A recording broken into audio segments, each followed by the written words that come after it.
আজকের ক্লাসে আমরা আমাদের বিজ্ঞানের নবম অধ্যায় অর্থাৎ দুর্যোগের সাথে বসবাস উক্ত অধ্যায় ঢাকা এবং যশোর 2023 সালে একটি সৃজনশীল প্রশ্ন সমাধান করব।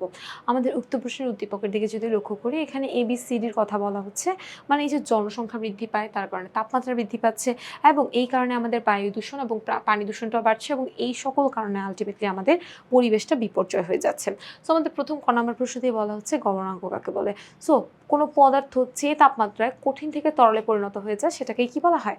গলনাঙ্ক বলা হয়। যেমন পানির গলনাঙ্ক 0°C, মানে 0-র আগে সে আসলে কঠিনে থাকে, যখনই 0°C সংস্পর্শে আসে সে তখন কঠিন থেকে তরলে পরিণত হয়। আমাদের খ নম্বর প্রশ্নতে বলছে ইলিশ মাছ কেন নদীতে আসে। আমরা জানি ইলিশ বেসিক্যালি একটা সামুদ্রিক মাছ, তাই না? সে সমুদ্রের মধ্যেই থাকে। এখন দেখি আমরা আসলে এটাকে কিভাবে বলবো। বলা হচ্ছে ইলিশ মাছ ডিম ছাড়ার সময় নদীর পানিতে আসে। ইলিশ সামুদ্রিক মাছ অর্থাৎ লবণাক্ত পানির মাছ হলেও ডিম ছাড়ার সময় অর্থাৎ যখন তার প্রজননের সময় হয় তখন সে নদীর পানিতে আসে। কারণ কি? কারণ সমুদ্রের পানির মধ্যে প্রচুর পরিমাণে লবণ থাকে, যেটা আসলে ওই যে মাছ যে ডিমটাকে ছাড়বে সেই ডিমকে নষ্ট করে ফেলতে পারে। ফলে ওই ডিম থেকে আসলে পোনা মাছ আর জন্ম নেওয়া আসলে সম্ভব না। এই জন্য প্রাকৃতিক নিয়মেই ইলিশ মাছ আসলে ডিম পাড়ার সময় আমাদেরকে সে সমুদ্র থেকে নদীর পানিতে এসে ডিমটা ছাড়ে।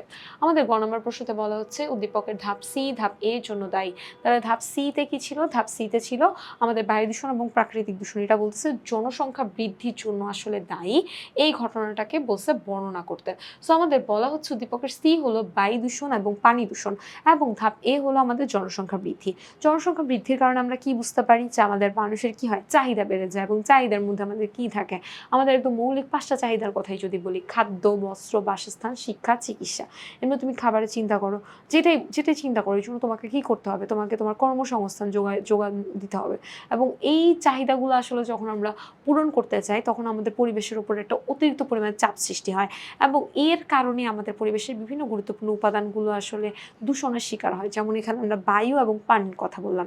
বলা হচ্ছে আমাদের পানি দূষণের ক্ষেত্রে মানুষের কর্মকাণ্ডটা আসলে প্রধান ভূমিকা পালন করে। নগরায়ন এবং শিল্পায়নের ফলে, মানে এই যে আমাদের শহরটা তৈরি করতেছে এবং শিল্প এরিয়া যেই তৈরি করতেছে, ইন্ডাস্ট্রিয়াল এরিয়া, এর ফলে আমাদের কি হচ্ছে? পয় নিষ্কাশন এবং শিল্প পর্যায়ে বেড়ে গেছে। তাহলে যেগুলো আমরা কি করি? সরাসরিভাবে অনেক সময় দেখা যায় ফিল্টার না করেই নদী নালা এবং জলাশয়ের মধ্যে ফেলে দিচ্ছি। এতে করে আমাদের কৃষিকাজে উৎপাদন বাড়ানোর জন্য অতিরিক্ত পরিমাণে কীটনাশক, আমাদের রাসায়নিক সারগুলা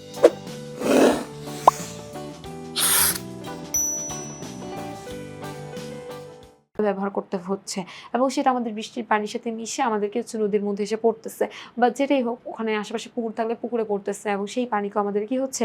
দূষিত করে দিচ্ছে।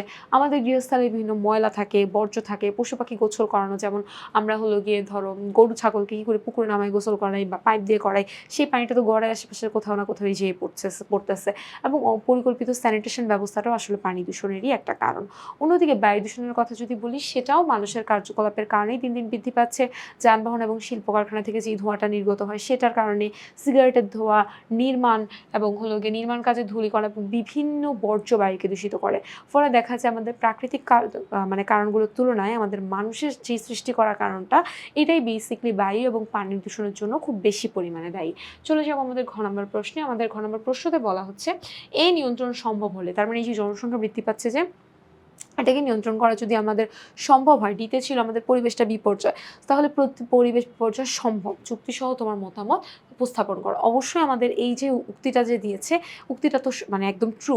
বলা হচ্ছে আমাদের উদ্দীপকের ধাপ এ অর্থাৎ জনসংখ্যা বৃদ্ধিটাকে যদি নিয়ন্ত্রণ করা যায় তাহলে ধাপ ডি অর্থাৎ পরিবেশের বিপর্যয়টা অনেকাংশেই রোধ করা সম্ভব। বর্তমানে বিশ্বের জনসংখ্যা দ্রুত বৃদ্ধি পাচ্ছে, যা পরিবেশের উপরে খুব বেশি নেতিবাচক প্রভাব ফেলছে। অতিরিক্ত জনসংখ্যার কারণে আমাদের বসবাসের জন্য নতুন নতুন আবাসন তৈরি করতে হচ্ছে, মানে থাকার জায়গা তৈরি করতে হচ্ছে।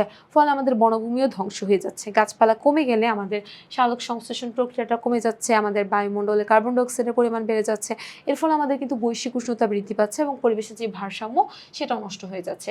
এছাড়া বেশি জনসংখ্যা মানে কি? আমাদের বেশি পরিমাণে যানবাহন লাগবে, বেশি পরিমাণে কলকারখানা লাগবে এবং এইসব জিনিসের জন্য জ্বালানি বেশি পরিমাণে লাগবে, যা আমাদের বায়ুমণ্ডলের মধ্যে ক্ষতিকারক যে গ্যাস সেটার পরিমাণকে বাড়িয়ে দিচ্ছে। এর ফলে আমাদের বিভিন্ন ধরনের জলবায়ু পরিবর্তন করছে, বিভিন্ন প্রাকৃতিক দুর্যোগগুলো ঘটছে, যেমন খরা, বন্যা, ঘূর্ণিঝড়, এই ধরনের প্রাকৃতিক দুর্যোগগুলো কিন্তু আমাদের বৃদ্ধি পাচ্ছে। তাই আমরা যদি আমাদের জনসংখ্যাটাকে নিয়ন্ত্রণ করতে পারি তাহলে আমাদের পরিবেশের উপর একটা চাপ কমবে এবং আমাদের দূষণ কম হবে, আমাদের পরিবেশের ভারসাম্যটা বজায় থাকবে। ফলে আমাদের পরিবেশের বিপর্যয়টা প্রতিরোধ করা সম্ভব হবে এবং মানুষের জীবন আরও নিরাপদ এবং সুন্দর হবে। আশা করি আজকের ক্লাসটি তোমরা সকলে খুব ভালো করে বুঝতে পেরেছো। পরবর্তীতে আবার একটি ক্লাসে তোমাদের সকলের সঙ্গে দেখা হয়ে যাবে। সবাইকে আল্লাহ হাফেজ।